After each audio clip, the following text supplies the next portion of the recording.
and welcome back to the Magic Kathy Show.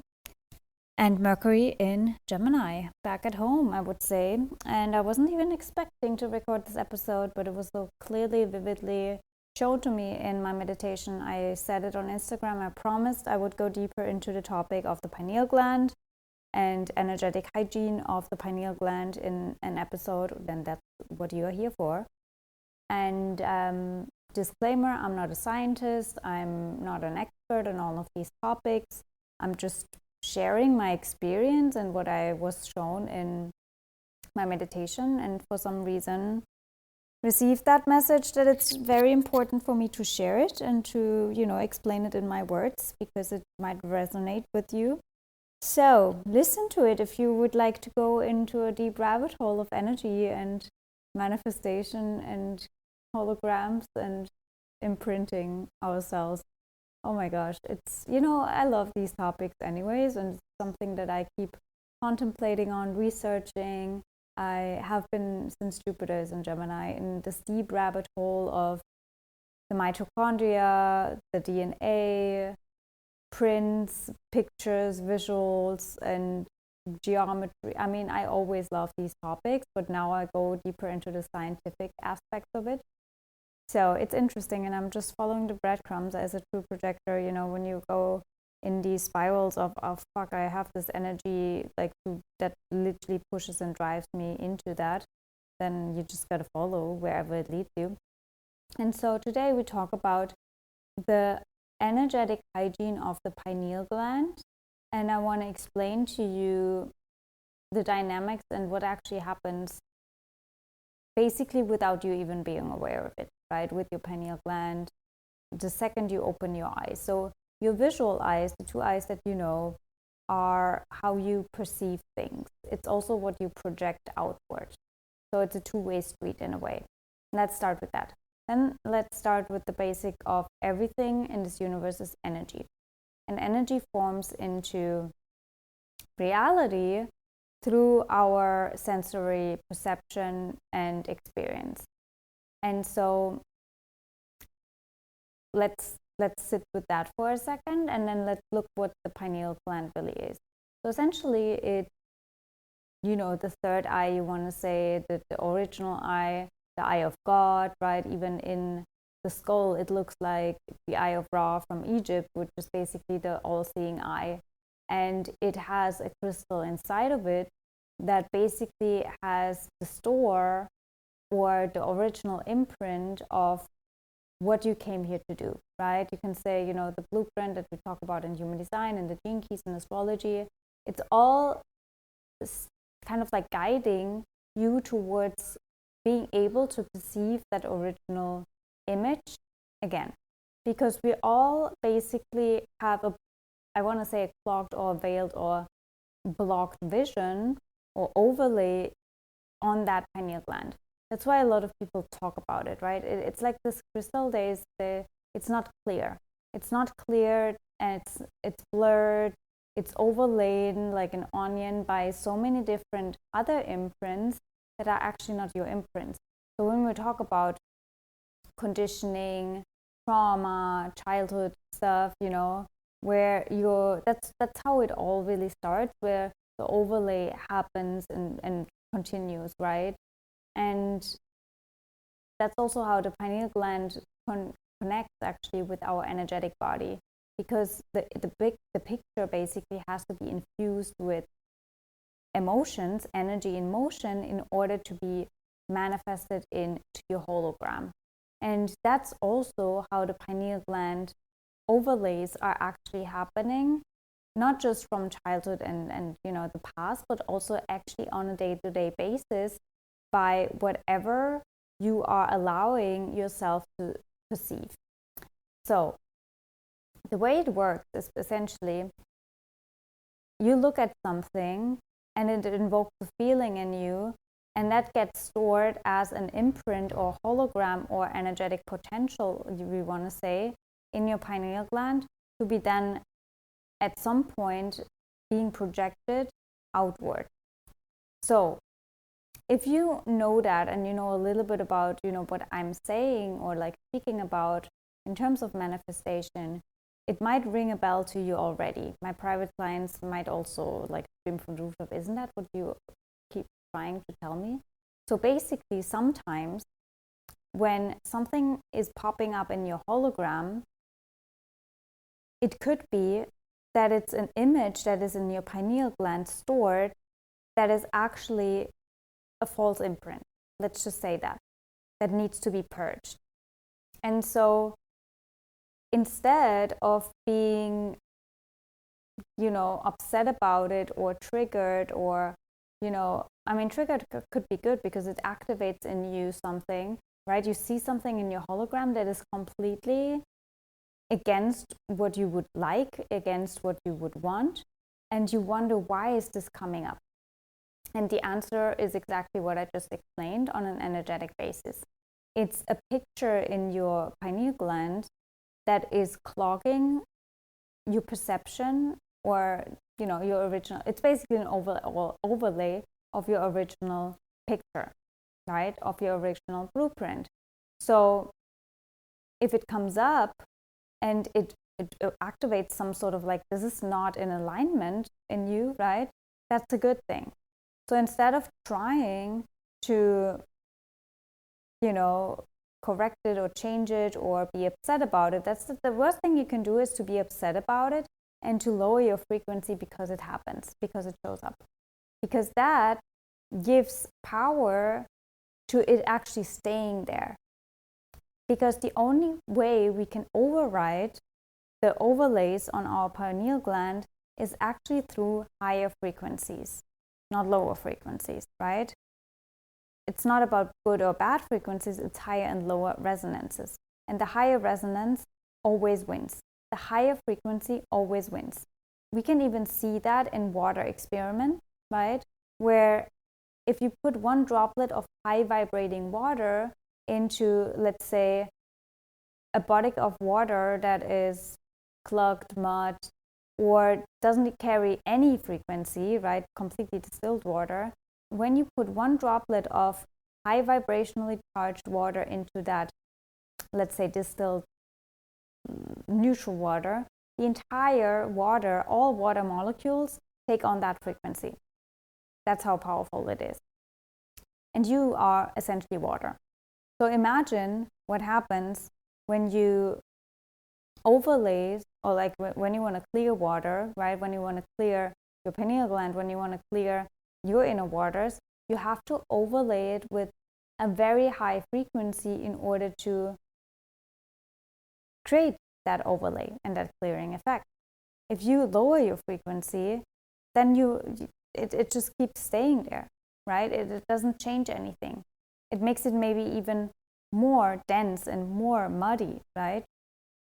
So in order for us to manifest anything, right, it's important for us to understand that interplay between pineal gland. That's, when we talk about visualization, that alone won't help you if you don't infuse it with energy. You don't infuse it with emotion, energy and motion, because that sets up in your pineal gland, oh my gosh, we need to actually do something, right? It's like it sets it in motion, right? Energy in motion. The emotion sets the image in motion, so it can then travel into the multiverse and you with it, right, into the timeline where that actually is the case, right?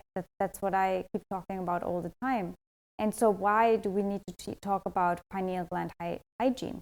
It's because every time you use, let's say, Instagram or anything that you look at, right, and it invokes a feeling in you, you have to really pay attention where that emotion is coming from. And if that's an emotion that is in alignment with your highest timeline and with your original energetic space, right? That's why it's important for us to see when we are being activated or triggered in our solar plexus, in our emotional bodies, because that's the best way to enter, so to speak, our energetic field and put these hologram overlays into us, because it creates a false desire. Let's just say that. And pause for a second, because I want to talk about frequencies, 5D, and all of these things in connection to that. Because when I say that, So it's basically, and I got the very clear visual of how Wi-Fi, 5G, and all of these things we use. I'm not going to speak about, we can use it to the benefit and to, I mean, I love, obviously, otherwise you couldn't, technology is not the devil, that's what I want to say, but the way we use it could be. So, what these frequencies do to us, it's basically similar to alcohol. That's how I saw it. Because it creates these holes in our aura where we go into a state where we are not as aware anymore, right? And when we are in that subliminal, not really aware state, we might do things that are completely out of character, just as with alcohol, right? Because energy is entering our field that is not really ours, right? It's the best way to, when there's a hole in your aura and your energetic field, your solar plexus is wide open because there's a hole in your aura, you might all of a sudden, out of a false desire, do something that is actually not your original, God desire. Because the word desire in itself means from source, from God, right? But if you are unaware and you follow a desire that is not coming from the original source, but from other sources, then you might create imprints in your hologram or in your crystal that could then be projected into false images that pop up into your field. I know it's very advanced to wrap your head around what I'm saying, but I really want you to sit with it and really get it also not just with the brain, but with your entire energetic body. So you become more aware of energy and how important it is to, I'm not saying shield or protect your aura, but to have that awareness of, and I want to say, stamina of really, I hate the word protection because it sounds like the world is out there to get you. It's not. It's all a game at the end of the day where we understand how we can stay in alignment with our own timeline, right, and our own imprint. And it's, in a way, these distractions that we even create for ourselves, it's just so we understand how to better navigate and our energy. And so what energy really is and how it interacts with other energies, all of these things, right? That's really what we came here to learn on the Earth School, so we can, move to the next level where, it's important for us to have that understanding and knowledge. So it's all obviously teaching us. But having that said, imagine what happens when you are in that subliminal state and, there's obviously a Wi-Fi signal or some sort of like internet connection when you look at social media, when you look at YouTube, whatever you use, right? Or whatever, when you interact with other people on like through devices, these devices have that power, just as alcohol, to create these holes in your aura. And it's basically entering, obviously, because you perceive it, your visual receptors, your visual antennas, so to speak. But then also sometimes through these, I talked about it earlier, how there's a connection between the Wi-Fi and 5G field and the solar plexus specifically. And the solar plexus is where you radiate your light out there, right? And if that's been muddled, if that's been clogged, if that's been vibrating on a low level of scarcity, of fear, of, all of these things, then, I mean, it's very hard for you to tap into that joy, abundance, infinity timeline where your original code is really stored, right? That connection to, okay, fuck, like me and God, we are one and we are co-creating this reality. And I know that and I feel that and I do that actually, and nothing can interfere with that, right? Very hard for you to stay in that vibration if there is a hijacked image in your solar plexus that comes from essentially your ego of like scarcity. Oh my gosh, I want this lover, I need more money, I'm seeing news and oh my gosh, the world is going to end, like all of these things. So that's creating a false image in you, because in your timeline, right, that's why I love the mantra, not in my reality, in your timeline that doesn't even have to be the case if you stay in visual perception or understanding of your original blueprint and know what your timeline is, what your version of Earth is, what you came here to do. And if we are being hijacked like that and then don't follow our highest, calling, and we don't follow that original blueprint, it creates disharmony in the entire field, because you're not playing the puzzle piece that you came here to do in order for all of us to create that synergy and that picture of that abundant world that we want to see. So you can say we are being programmed that way. That's how programming starts and happens. And we are still, being programmed that way through social media, look at everything that we have to sort of like conquer in this world. It's, the stuff that is in foods, like some chemicals have an effect on the pineal gland, diet, then lack of sleep, when our nervous system is being very much activated and triggered, because then we have a hard time being in that higher vibrational state as well, that can override all of these imprints. And then also the conditioning of, when you see we don't really understand, we've never learned how reality really works. So if something pops up in your hologram and it rattles your ship, and all of a sudden that emotional wave kicks in and you're in scarcity, you're in fear, you're in worry, again, hard for you to override and, tap back into your original picture, the picture of, the image of God, the image of source, however you want to say that. So all of these things, right? And then again, all of these frequencies, we are being bombarded by them. So your solar plexus is constantly being bombarded, and other people that you have a connection with, that also creates a specific, I want to say, reaction in your solar plexus, all of these things, right? That's why moments of stillness, of silence, of really zoning out is so important to clear that solar plexus pineal gland connection, so you can, before anything, tap back into the original picture and image that God, source, the universe has for you. Or obviously you can, if we do a breakthrough session and you reconnect with your human design, with your astrology, with your gene keys, it doesn't just, it's not even, I say that so much, it's not even about the things that we speak.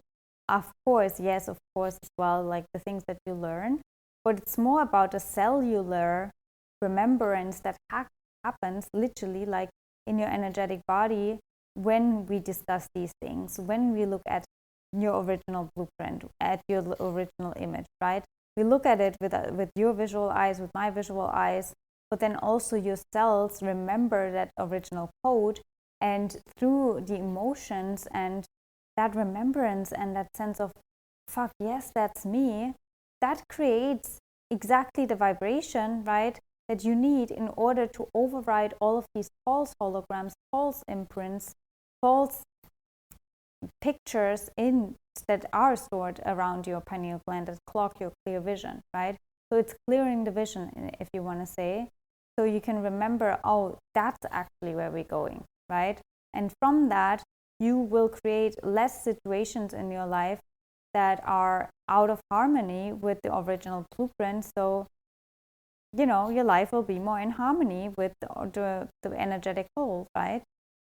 And less likely you will have these upheavals and eclipses need to take over and all of these things that sometimes are just really like even more stressful, right? And then again, it's very hard for us to tap into that trust, into that, belief and alignment and all of these things. So we have to really stay on course with our hygiene around the pineal gland moving forward. I was just really clearly shown that and wanted to record an episode on it, because I think having that awareness in itself is in a way a protective mechanism, so you can observe yourself also while you use these devices, because we all have to, it's not like you need to isolate yourself in a cage now.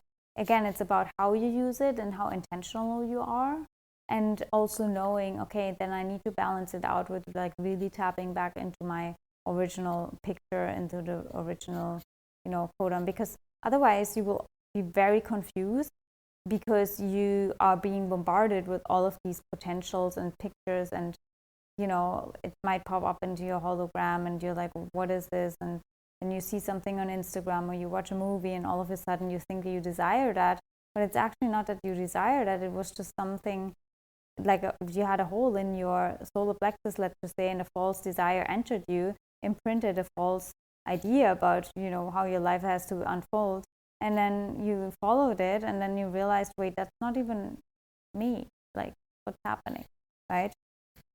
So let me know how that resonates with you. Definitely also watch the video I did about it on Instagram. And yeah, if you would like to reconnect to your original blueprint, you know where you can find me. We can look at it, human design, astrology, gene keys. We go deep into your original blueprint. And yeah, that's what we all need. You know, it's what I've been teaching about and praying and like saying for, I mean, so long. We all have to remember our purpose. We all have to remember why we came here, because otherwise we don't shine the light that we need on this planet, right? And then the light cannot be the lighthouse that it's, you know, the planet cannot be the lighthouse that it's meant to be. But that's how important you are, right, in this grand symphony of all of us. If you don't vibrate at the level that you are meant to vibrate, the fractal can't find you that you are meant to vibrate with and co-create with, and so there's already a, you know, a missing puzzle piece on the picture, and it's hard for us to form the entire picture. So, all that being said, you know why we speak about all of these things, and also since you are perceiving that, you know that that's your role, and you have the desire actually in you, right? God's desire to say, hey, come back to your original like force, and here might be a solution or a way, right, guiding you back to it. You can take that, you can take someone else's, whatever. It's just all assisting you, because essentially your higher self projecting me into your hologram, right, as a support. You can take it, you can leave it, right? But that's what it is. You know, we all come to each other's holograms, or being projected into each other's holograms, either to distract us or to actually help us come back home. So you can obviously choose yourself, like why you are listening to this episode, what kind of belt it rings in your system, and let me know. Share the episode with whoever you feel like needs the reminder, also to spread the word for these insights. And yeah, I pray to see you and speak to you soon. If you would like a reading, message me Instagram at MagicCathyOfficial or info@abracadabrababy.de and talk about it. And yeah, share it on Instagram, spread the word for it. It means the world for me as a creator, but then also I know that it creates the ripple effect that we need on the planet. It's the smallest thing you can give back to share more light, to shine more light. And if we all do that, imagine the ripple effect. So thank you for doing that. Speak to you soon. And I pray that you step in your magic.